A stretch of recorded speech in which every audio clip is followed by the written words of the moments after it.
So in today's video, we're going to be talking about the 7 brand new player SBCs that have been leaked to be coming next week, and we'll talk about all the market implications those will have. But before we do get underway in today's video, if you guys are interested, I do offer a trading service over on Twitch/Discord.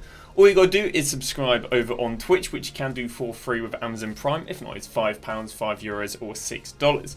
In there you get yourself daily updated investments, and some investments that have done quite nicely were some of our pre-division rival investments, where we've got Scott, who is recommended at 28k, and Lam, who is recommended at 75k. And they're already up to, well, 88k and already up to 33k respectively. And again, we're expecting the market to rise nicely going into tomorrow's evening, so should do, a lot nicer than these prices. On top of that, if you guys are interested in consistent sort of Q&As or be able to ask me questions consistently through the day, you can also subscribe over on Patreon for additional support. But in today's video, we are going to be talking about all the SBCs, because there are 7 of them leaked to go and come next week. We'll talk about the market implications, but we'll talk about what can go up, what can go down. Do we really think they're going to be replacing players, and so on.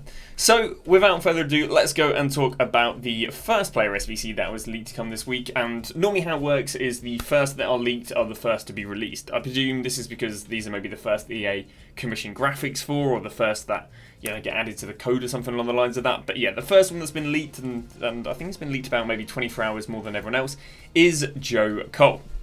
Now, he is coming as the Fancy Foot promo. Again, if you're not too familiar with what the Fancy Foot promo is, it is basically a promo where people get base cards, and if you're a normal card, so a non-hero, you can receive up to a +4, whereas if you're a hero, you can go and receive up to a +2. They're quite nice. They give you normally 2 playstyles off the go, and because they give you 2 playstyles off the go, the cards can be quite well demanded. But obviously, the card's all about what is the potential that a card can become, maybe not so much what the card is initially. Well, again, this is only a predicted card, but the most recent Joe Cole we've had has got 1 playstyle plus. He does have left wing, right wing, and cam utility, giving him a lot of utility, allowing him to stick in your guys' teams for a lot longer. He's also running 4-star skills, 4-star weak foot. Now, obviously, Cole has played, if I'm not wrong, for Lille. Other than that, I believe he's played the rest of his career in the Prem. I don't believe he also had any sort of MLS stint.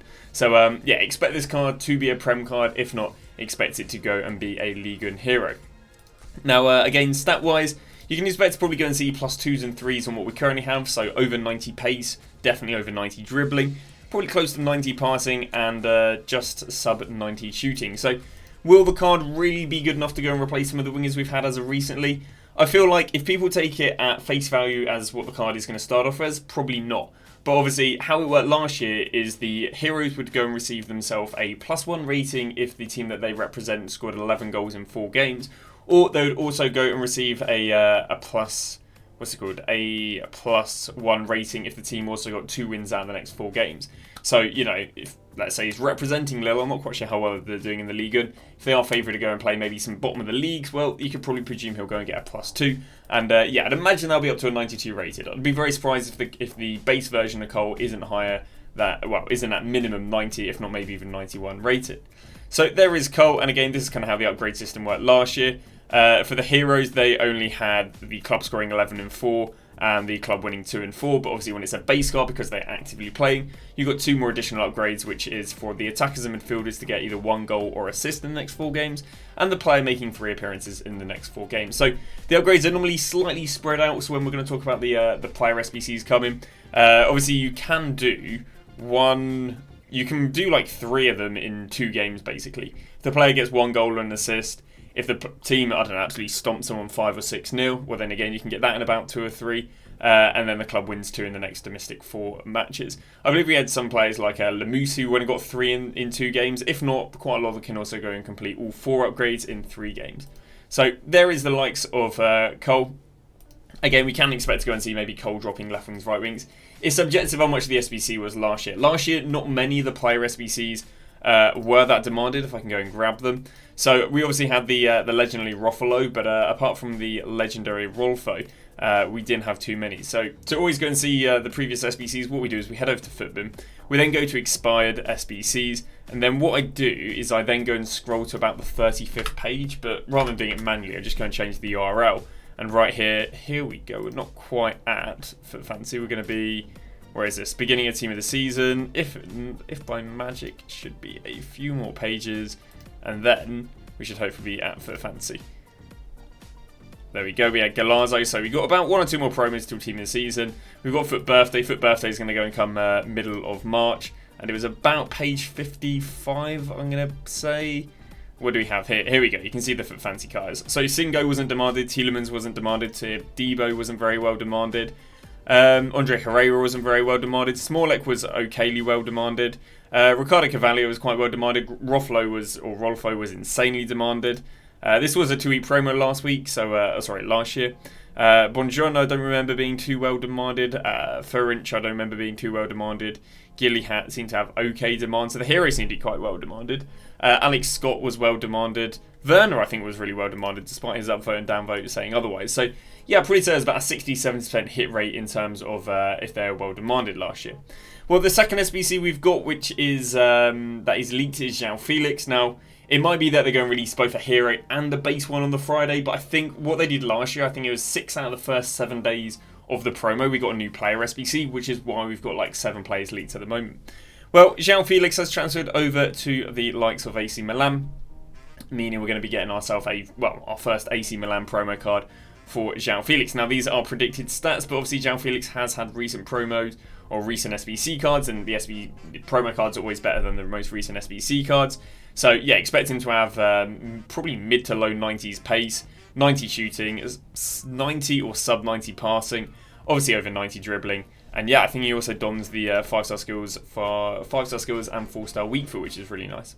Now, looking at the link investments to the likes of Joao Felix, we've got Rui Costa, who offers a perfect chem link. We've got Rafa Leao, who offers a perfect chem link, but the problem is Leao has striker and left wing. And if we look at Joao Felix, he also has striker and left wing, so probably wouldn't be a card I'd be looking at. Someone who I imagine could do quite well might be the likes of Mianganong. So far, no goalkeepers are leaked for the promo, and if I'm not wrong, he should. Well, it's holding value pretty well. But yeah, he's been very progressive since obviously going out of packs for Team of the Year. Other players that can do pretty well is Reindeer, obviously a very popular card amongst the FC pros, so he can do well as a link investment. I've finally got Gold Theo Hernandez. Gold Theo Hernandez obviously being an insanely well demanded card, well, strong linking the likes of Felix. We didn't really have many link investments last week for last week's promo, and that's because it was a grassroots promo. Grassroots players practically all had icon and hero chemistry, which is why we didn't see link investments doing well, but now these are back to just normal chemistry. We can start seeing link investments doing well for SBCs. And the last link investment player you potentially could go with would be the likes of Tomori. Now, because there are so many players leaked, if you do go to try and buy a link investment player and then the player doesn't come out, so let's say Sunday onwards, it's not going to be looking great. So link investments, you can either buy them when the player is leaked to come out on that specific day, which if you go and check out the leaking list that I have on my Twitter, they will kind of tell you when they're leaked to come out on the day. Or what you can do is you can go and buy these on Sunday, Monday. The reason Sunday, Monday is a really good time to buy link investments is normally the market is progressive from Sunday, Monday through to Friday. So because the market is normally rising, it means if you buy link investments, they're not going to drop each day. Whereas because the market drops from a Friday to a Sunday, if you buy link investments of someone and they don't come out till the Sunday, they can drop with the rest of the market. Which is why link investments, we can actually wait as late as Sunday and Monday, as long as we're happy to gamble on the SBC not coming over the weekend. But yeah, I mean, I do think Felix would be quite well demanded. You know, he's had well-demanded Evos in the past. Obviously, a brand new transfer, 5-star skills, striker and left-wing utility. It's looking pretty decent. Now on to Guti. We said earlier that the FUT Fantasy heroes were really well-demanded SBCs, so might see some decent demand for Guti. The only problem with him is he's kind of favourable towards, well, he's more favourable towards being a cam than a centre mid, and obviously we've had cams out the wazoo. I think we have our weekly decent cam Evo, or I mean Maradona, then we had the Wanieri. Now if we look at his recent card, again you can see that it's way more of a cam than a centre mid. He did go and fit an Evo recently, so it's going to be interesting to see how good the upgrade is going to be on this card, because you know, he's going to fit some recent Evos of having double play stars. We do imagine, again, every single one of these SBCs should have 2 play stars, especially the ones we've shown you so far.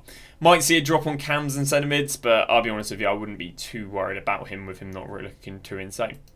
Someone who's not an SBC, but someone who's coming via an objective. Now, I'll be honest with you, I don't expect Odegaard being the objective coming this week, and the reason I don't think Odegaard will be the objective coming this week is because we've already got a FUT Fantasy player, which we'll talk about a little bit later, but he might be maybe a Monday objective. We do sometimes see that. If not, yeah, maybe it'll be the following Friday. But Odegaard right there. What do we think the market implications of Odegaard are going to be? Again, I don't think they'll be too insane. I don't think the card looks too great. I think he normally lacks on weak foot, if I'm not wrong. Or has he got? Oh no, 5-star skills, 4-star weak foot, ignore me.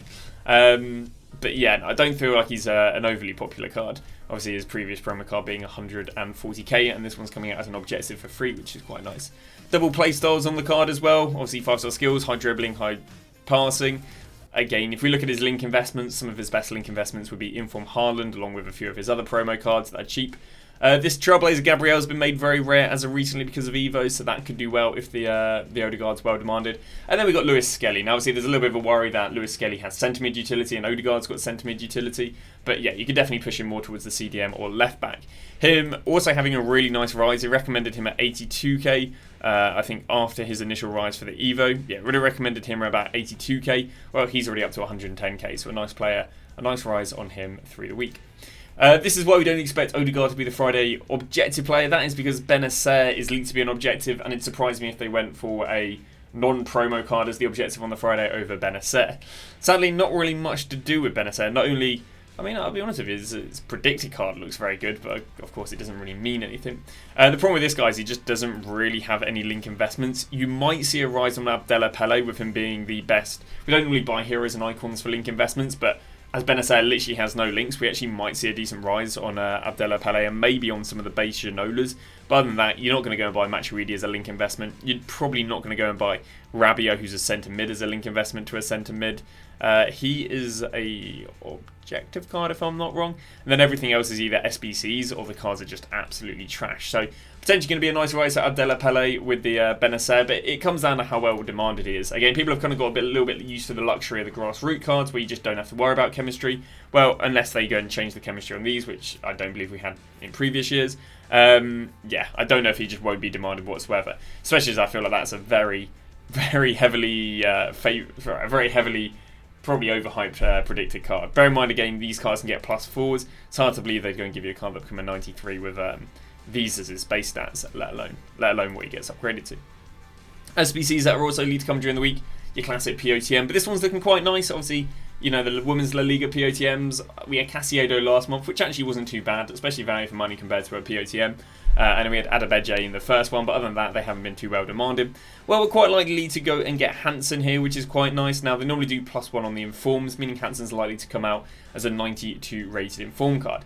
Now, the problem we have with Hansen is her base playstyle is Trickster. Now, I think she's likely to go and get 2 playstyles, but just one of them is going to be Trickster. I don't think she'll be too expensive. I think they'll probably make her about 300 to 400k, which isn't bad. Bear in mind, at the beginning of the game, she's just one of the most expensive cards in the game. You know, it's quite a nice little card. Again, the problem for her is we've had loads of right wings, cams, left wings, so her positions become a little bit oversaturated. Now, we might not go and get 2 playstyles on her, which would be a real shame because, again, she isn't an overly expensive card. One of the reasons I say that is because we go and look at Mbappe, who's a really high-rated player who got a POTM. Obviously, they just replace his normal playstyle with another playstyle. So maybe we just go and get ourselves maybe Rapid on her, or maybe we go and get Finesse on her and they take away the Trickster.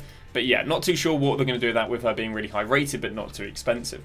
On the topic of Mbappe, might go and get himself another POTM, although there's a few popular faces there. Mbappe, obviously Pedri, a bit of a golden boy of Spain and the La Liga, and Antony being another quite hyped card. I think a lot of social media is hyping up Antony. I don't know if he'll get that, as many votes. Could maybe see some link investments to Antony doing well, because I'm not too sure if he really has too much. If we can go and load him up. Nope. Is he going to be an absolute nightmare card to find? No, he isn't. Yeah, I don't think there's been too many. Obviously, he's got some strong links there. He's got Eder Militao. Obviously, he's got heroes and icons. Base Vinicius Jr., but you don't imagine he'd do that well as a link investment. Yeah, other than that, you're looking at like La Liga heroes, really. Rafinha, but you wouldn't go and buy a right wing if you've got a right wing SBC coming out. So that kind of kills Jan Mani a little bit as well. Plus, I don't really think he's too demanded. Yeah, you'd really just be looking at the La Liga heroes over anything else, because I don't think there's any. And Eder Militao, I'd say, is a decent one. Yeah, not too bad right there. But yeah, Antony, 5-star skills, probably going to get himself 2 playstyle pluses. He'd end up being one of these cheap, like 50, 60k evos, so like a bit like the Verts we had recently, so not too bad there. Now talking about the contents, I think those are 7 SBC and objective cards. Now talking about the SBCs we went and got yesterday. We went and got ourselves Kirby, and by the SBC alone doesn't look too insane, but actually the SBC was created to go and fit the Evo, which actually she ends up having a really nice card with 5-star skills, 4-star weak foot, 2 really good cam play styles. Obviously the grassroots means chemistry doesn't really matter, so obviously the WSL, not the most demanded league in the world, but obviously goes and gets nice links. If we go and look at the role, yeah, she's got 2 playstyle position role pluses as a cam, playmaker and shadow striker, which are nice, and then I don't think people are too interested about playing her out on the wing or the striker. Physicality, that's what we're going to be interested in. How tall is she? 5'2". I mean, people have been using Maradona all week, but yeah, 5'2", she might just get absolutely bullied. So on the topic of the Evo, we went and got ourselves a 75k Evo yesterday. Talked about it in yesterday's video, but it was way better than what we thought it'd be. They leaked it having Power Shot Plus, but actually gave Power Shot Plus and Rapid, meaning you could throw anyone into this, and they'll end up with basically the maximum playstyles we're seeing in FIFA nowadays. Everyone basically got 95 pace with again a plus 30 pace up to 95. This was really nice because you've got so many cards that don't normally fit Evos, like Berbatov, Benzema, because they're just so slow, but this just went and gave everyone 95 pace basically. Also when it gave absolutely everyone 89 shooting, this is really nice. It basically just allowed a bunch of bronze and silvers to get comboed into this. It is one of these ones that mean that everyone ends up just having the same shooting and shooting and pace unless you have it above that in the first place, although sadly you couldn't because you could only have maximum 85 shooting. So yeah, the problem with this is it only gave a maximum 89 shooting, which it's not bad, but I don't really know if it's pushing the curve too much. Moving on to dribbling as well, when it gave 15 to agility, balance and ball control, this meant that players could basically end up with very high dribbling because they might have had high dribbling in the first place with these stats being low, and obviously that helps it right there. Stamina got a boost of 50. I think some people in my Twitch chat were saying that apparently stamina's been a bit of an issue, so giving a boost of 50 no matter what is very nice. Basically, I'm pretty sure that means everyone will end up with 100 stamina. Minor playstyles, Power Shot, Rapid, Relentless, not bad, and Rolls, Poacher, plus, very nice. It was quite nice because we saw a lot of movement on the market. Rafa Leao ending up with a lovely card right here. Most noticeably having a plus 10 shooting and having the shooting playstyle plus. Power Shot Playstyle Plus. What did this do to his card? Well, his card already was up from 60 to 70, but it's just now stuck at being extinct for the last 24 hours. This is what we were talking about earlier, how it's really nice, how it gives such high shooting and pace boost. You can actually go and turn your silver card. And again, the problem is the boost isn't, it's not bad, but for it to go from a 74 to an 89 and therefore potentially cutting out some really nice Evos it might go and fit because of it being a 74, I don't know if it is too desirable to start throwing away your super high rated 74 already. But yeah, basically sorts out the problem. I remember when this Evo coming out, I said, yeah, but they all have rubbish pace, they all have rubbish shooting by the end of it. Well, it doesn't quite give him the shooting playstyle plus, but what it does do is take his shooting from 83 to 90, which is really nice. Benzema, again, this Evo is lovely for those slow players that you just want to, use. Players such as Benzema. I've seen Suarez is being hyped up. Again, we talked about Berbatov earlier. But yeah, Benzema, really popular card. His card, if I can go and grab you his price, if we can go and grab it. His base card basically went from 6k all the way extinct to 10k. But yeah, 95 shooting, 95 pace, 89 shooting and 89 dribbling. Very nice. We also saw this guy, Legendary, pops up. If you wonder why he pops up because he's 6'9", but now he's 6'9" with 93 pace, 88 shooting. He's got 69 dribbling. Okay, ignore me. He's a legendary FIFA card, but yeah. Adeyemi, interesting card right here. Obviously not really utilising the pace boost, but gets a dribbling of +2, gets a shooting of +7, and receives the power shot, which is kind of one of the problems that a lot of these fast, finicky wingers had. They've kind of got everything until they get in the box, and then they normally get a little bit screwed over. But yeah, really nice there for Adeyemi. Adeyemi had an insane rise prior. If we look at where he was earlier in the week, it was 200k. He then, after the Evo, went to 280, but actually today, post-Div Rivals, people are still buying this card and he's up to 380. I think this is a very interesting observation because he's kept on rising. Whereas if we go and look at the likes of Chiesa, who went from 130, did get hyped up there to 214. He hasn't really managed to hit those heights, let alone get even higher. So I think it's very interesting that Adeyemi managed to rise very nicely post his initial rise, but Chiesa didn't. I'd potentially say maybe it is his +3 pace and him being the fastest, because of course there isn't really any pace boost in it, and maybe everyone ends up with 95 pace, so Chiesa having 95 pace wasn't special, whereas Adeyemi having 98 was special. But yeah, interesting trends on the likes of Chiesa. Other trends winners saw yesterday was the grassroots players being used for the repeatable SBC. They earlier in the day went from 24 up there to 25.5. They actually absolutely died in price after. We did see this happen a little bit of future stars last week, but we didn't see this happen as heavy, as fast. The reason for that is the first time the trends are unknown, so they can be more favourable. The second time the trends are known, which means sometimes the trends are less favourable in terms of stuff being overinvested. And that's kind of what happened here with them going from 25 down there to 23. Well, today they did bottom out at 19,750. I recommended my viewers to go and buy them at 20. They did rebound, I think it was up to 21.5, but they're back down to 20k since, so probably not looking like a bad investment, but you are going to want to sell very fast after 6 PM, with yesterday really showing signs of over-investment. Now to go and talk about the YouTube comment section, we got loads and loads of comments to go through on from yesterday's video. So again, any questions you guys would like me to answer, just drop them down below in the comments and we'll go and answer them in the following video. People talking about what they want in the fancy, nothing too crazy there. People with their anticipations around the Evo. I'll be honest with you, the Evo I think was way better than what we initially anticipated. Everyone will go with Chiesa, only realise he's not great. It's quite funny because obviously Chiesa rose, crashed, but then didn't perform as well as the others. Let's see, picking up grassroots players on Rival Awards worth it. I did indeed recommend people buying grassroots players, and they're still not bad at 20. Only think they get up to about 22, 23, but it won't be bad for a few day hold. Zaid says, hi, if I join the Discord, is it for 1 month or is it until the end of the month? It should be 30 days from when you sub on either Twitch or on Discord. Let's see, this is an interesting trend right here with Karshid saying, our price is dropping to the next promo, got 7 mil and want a striker or 2. Now the problem is that there will be top end players in next week's promo. I mean, you know, we can see Son, we've got Craver, we've got Marmouche, and if we go and look at the heroes, we've got Hazard, Matuidi. So the problem is there's top end players, and because there's top end players, and this is basically the problem we have every week, people who have a lot of coins in FIFA don't buy top end players and hold on to them for weeks and weeks. They buy the top end players, sell them, buy the next week's top players, sell them, buy the next week's top players. And you can kind of see this happen from Future Star Team 2. Obviously, Future Star Team 2 would have been you buying the top end players from last week. And if we go and look at Barcola, you know, if you were to go and buy him before he went out of packs at 1.9, he's just dropped and dropped and dropped. And that's because people just want to use the next hot thing. See, it's the same with Diallo. You know, you go and buy him Thursday, Friday at 7.60 and he just drops and drops and drops. Eto had, I guess, a little bit more of a favourable trend. He went down into 3.6 and then has held at 3.8 million. But then we go look at Garincha, and again, you would go and buy him on the Friday for 1.3 million, and he's just never hit that high again. Ferdinand was a lot more promising, but that's because it's a lot rarer to get a top-end centre-back in a promo than it is to get a top-end striker. I think we almost never go a promo without a top-end striker, at least the most expensive players being strikers. So yeah, buying top-end strikers, buying 7 million coin strikers, they're basically destined to keep on dropping. But it's the price you'll pay. You know, if you want to use the top-end cards, unless you get very lucky and there isn't any insane top-end cards, especially top-end cards of a certain position, then they're just going to drop because people just want to always try out the next hottest thing. And I think, what else do we have to go and talk about? This person asked me, why would it be capped if the cap has been 88? Well, actually, now the last 2 Evos have had a cap at 87. We can see the left-back one with Theo Hernandez had an 87. The grassroots greats didn't, but then, yeah. So just because EA ups the cap of the previous Evo definitely doesn't mean that they're not going to go back down again, because, again, we've seen multiple 88s, but then we've also seen 2 87s since having them.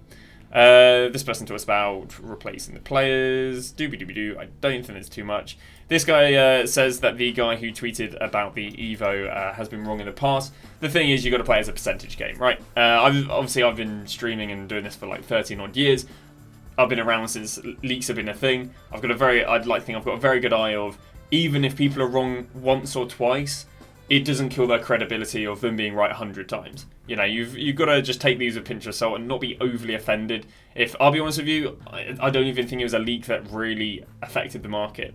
Yeah, and again, these leaks can be subjected to change. Again, I have no interest protecting these people, but if I'm to be fair and be realistic, if they've got 2 things wrong, stuff that really hasn't affected the market whatsoever, but they've got 100 things right, a lot of which we've been able to capitalise and make coins on, there's no reason to go because they've got those 2 things wrong. We're never going to take their information again, of which we've made way in excess of anything maybe we would have lost with them getting 1 or 2 things wrong. And I think that's about going to go and wrap up the video. Thank you very much for watching. We shall see you guys tomorrow with a brand new video.